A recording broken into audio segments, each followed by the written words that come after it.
Hello, everyone, and welcome back to the channel. If you're preparing for IELTS speaking and want to boost your score naturally, today's video is just for you. I'm going to share 20 super useful idioms that you can use in any IELTS speaking question, whether it's about hobbies, work, travel, or daily life. And don't worry, I'll explain each idiom and give you a sample sentence you can actually say in your IELTS speaking test. So let's dive right in and make your English sound more natural and fluent. All right, our first idiom is to add insult to injury. To add insult to injury. So this expression is used when something makes a bad situation even worse. So it fits well with everyday experiences you might talk about in speaking part 1. For example, let's take a look at this sample question. Do you like using public transportation? And this is the answer. Yes, I usually do, but last week I missed my bus by just a minute. And to add insult to injury, it started raining heavily right after, so I got completely soaked waiting for the next one. So you see how I use this idiom here in this question, which is about public transportation. Our next idiom is at the drop of a hat. At the drop of a hat. So, when was the last time you immediately started an activity without planning it first? As you might say, you did it at the drop of a hat. You can use this English idiom with a wide range of topics, whether you're talking about yourself or others. For example, people can't expect to change their entire lifestyle at the drop of a hat.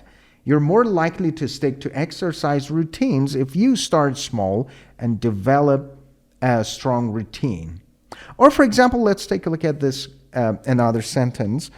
While travel has become more convenient, not everyone can go abroad at the drop of a hat. Most people have to book time off work.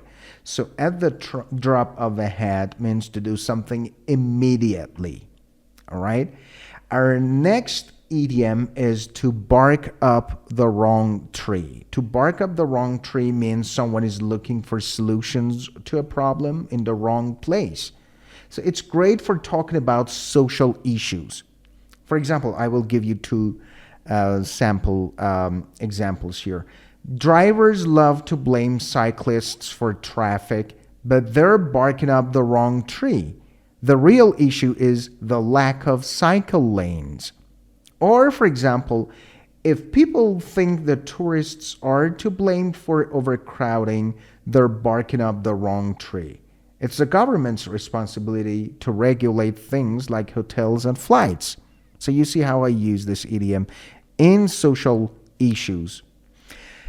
Next idiom is a blessing in disguise. A blessing in disguise is about, for example, when a situation seems bad but turns out to be good. You can use this English idiom. It works well for talking about personal experiences. For example, I was upset when my family left our hometown, but it was a blessing in disguise. Because my dad got a better job, he could pay for my private English lessons. So you see that how this situation, which seemed to be bad, turns out to be good. So that was a blessing in disguise. Our next idiom is to break the ice. To break the ice, it means meeting people for the first time, all right, which can be awkward. And we use this idiom to talk about the things we do to get to know that person or to get to know each other and feel relaxed. So, as many part 1 questions are about people you know, a speaking tip for IELTS is to prepare expressions for talking about when you meet people, right? For example, my best friend and I were roommates at university. I was a little shy, but she broke the ice by telling me lots of jokes. That's a simple answer to this question, okay? So break the ice. Our next idiom, which is also very useful, is by the skin of one's teeth. By the skin of one's teeth. So when you only just succeed at something, you can say, You did it by the skin of your teeth. You can use this expression to talk about small issues in your daily life or, for example, major achievements. The last bus leaves 10 minutes after my shift finishes. Sometimes I only make it by the skin of my teeth. So I just succeed at doing something, all right?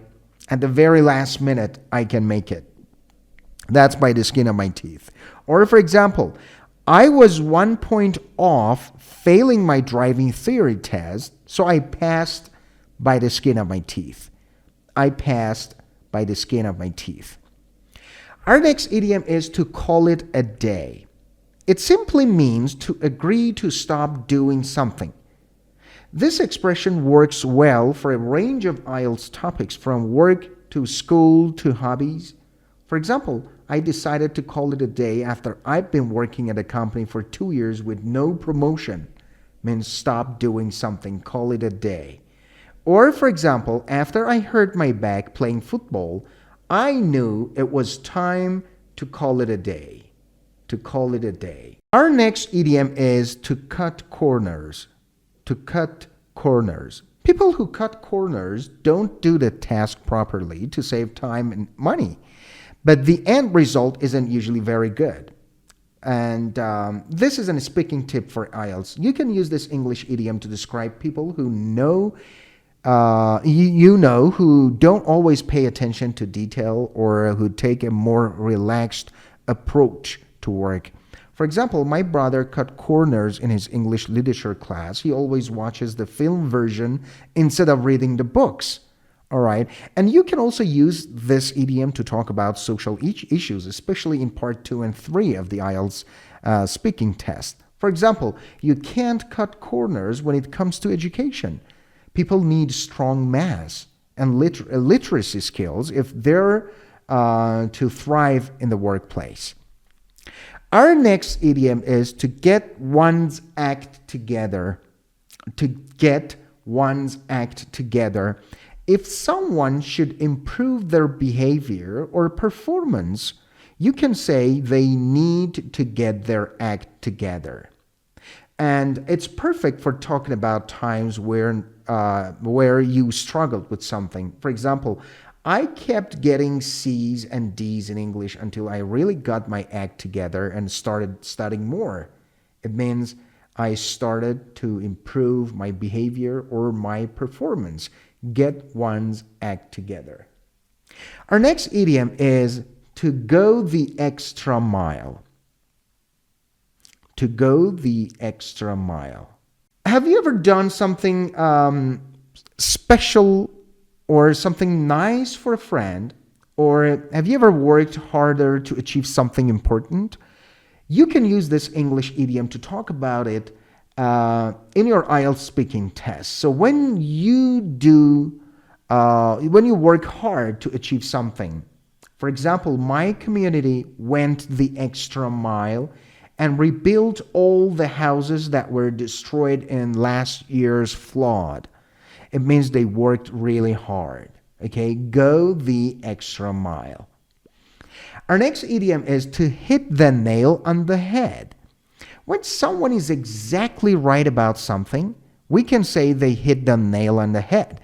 It's one of the most common English idioms and phrases used to discuss other people's opinions or arguments when talking about social issues in part 2 and part 3 of the IELTS speaking test. For example, in our group discussion, one student hit the nail on the head when he said the biggest challenge with online learning is staying motivated.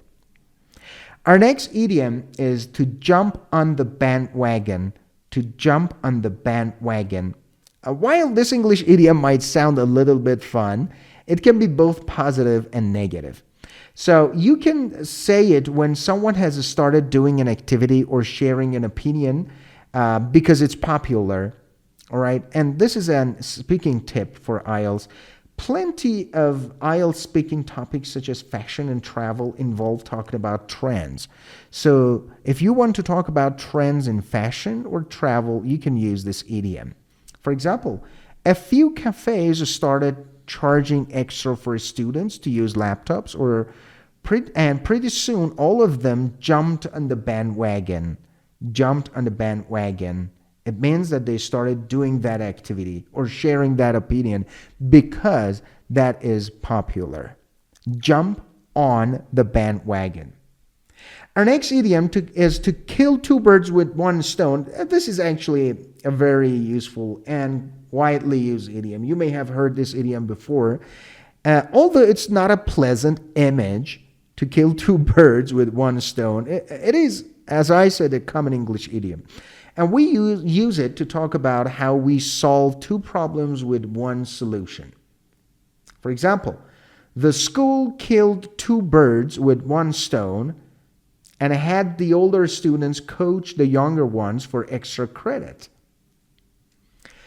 Our next idiom is to let the cat out of the bag. To let the cat out of the bag. When someone accidentally reveals a secret or a surprise, we can say they've let the cat out of the bag. You might use it when you're telling a brief story about something that happened to you. For example, I was trying to keep my new job offer a secret, but my brother let the cat out of the bag during dinner, and he revealed that secret, right? So when someone accidentally reveals a secret or a surprise, we can use this idiom, to let the cat out of the bag. Our next idiom is to let something slide. Sometimes we know someone is doing something wrong, but we don't stop them. That's called letting something slide. It's a good idiom for talking about minor personal issues. For example, my colleague always borrows my pens without asking, but she's nice, so I let it slide, right? And this is a tip for IELTS. You can also use it to talk about bigger problems in society. For example, too many managers are letting things slide because they don't want to upset their team and risk losing productivity. Our next idiom is like two peas in a pod. It means very similar. So very similar people can be described as two peas in a pod. And we mostly use this English idiom to describe appearance, but it's also perfect for talking about personalities. Which family member are you most similar to? So this is a good speaking tip for IELTS in preparing idioms to describe them in part 1. For example, my brother and I are like two peas in a pod. Brown hair, blue eyes, tall, but our little sister doesn't look anything like us. So you see how I use this idiom to talk about similarity in appearance, okay? Our next idiom is once in a blue moon. This is a very useful and widely used idiom. So once in a blue moon can replace the word rarely or hardly ever. But make sure you put it before or after the clause. For example, I rarely go out in the evenings, but we say, I go out in the evenings once in a blue moon. Or once in a blue moon, I go out in the evenings. That's the difference between using rarely and once in a blue moon. Our next idiom is to sit on the fence. People sit on the fence when they find it hard to make a decision. Sometimes they might never pick a side, right? And English idioms like this one, are a useful way of framing opinions, either yours or others around you. For example, people sit on the fence when it comes to climate change, but I don't think there is any doubt that pollution has had a lasting impact on our environment. Our next idiom is to take something with a pinch of salt. When you take something with a pinch of salt, you're doubtful about whether it's the whole truth. So you can use this to suggest the IELTS examiner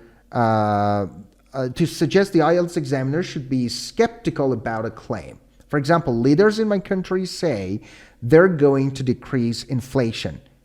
Take that with a pinch of salt, though. So we are suggesting the IELTS examiner, he or she should be more skeptical about this claim, okay? So we are doubtful about whether it's the whole truth or not. We're using this idiom. Take that with a pinch of salt.